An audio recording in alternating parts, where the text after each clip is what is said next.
Okay, Assalamu alaikum. Today we will discuss about Isherman syndrome. Introduction. So, what is the Isherman syndrome? Basically, when there is a trauma to the basal layer of the endometrium, that can regenerate the endometrium when it is shedded off. So, when the trauma of the basal layer of the endometriums, it is due to the any cause.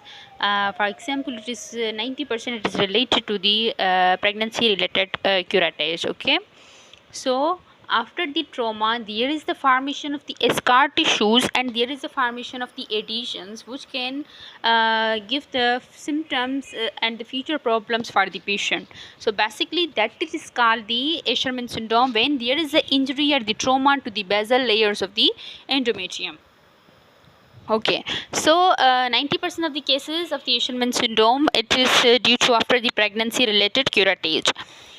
However, the Isherman syndrome can develop without the preceding pregnancy in cases with the infections and the surgery related to the uterus. Okay, so Isherman syndrome can be developed without the pregnancy due to infections and the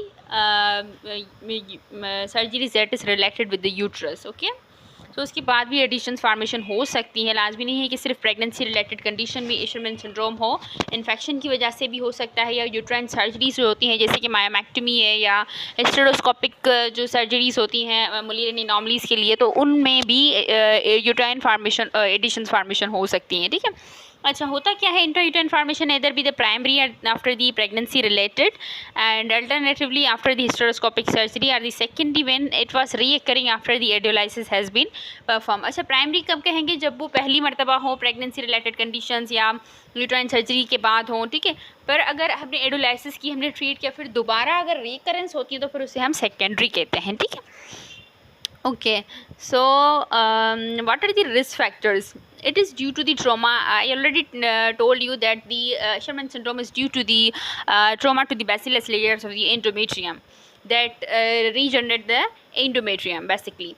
Okay, so when there is a surgical interventions of the trauma to the uterine cavity, primarily it is due to the curettage. So there is the formations of the scar tissues and the adhesions formation that leads to the obliterations of the tubes and the uterine cavity, and so patient have the complaint of the amenorrhea and complaint of the infertility.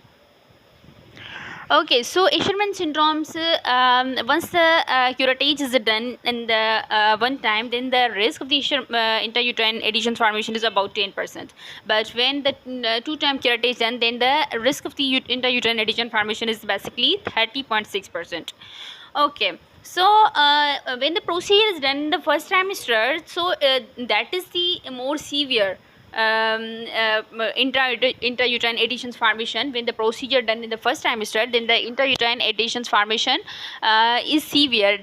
It is the grade 1 or the 2. But when the procedure is done in the when the procedure done in the first trimester, the intrauterine adhesion formation are the less severe and it is a grade 1 or the 2. But when it is done in the postpartum period, then the intrauterine adhesions formation is more severe and it is a grade 3 to 5. Okay, so other procedure that causing the intrauterine adhesion formation and the Isherman syndrome, that is the embolization, Behlen sutures, and the abdominal myomectomy and the hysteroscopic myomectomy and the genital TB and the surgical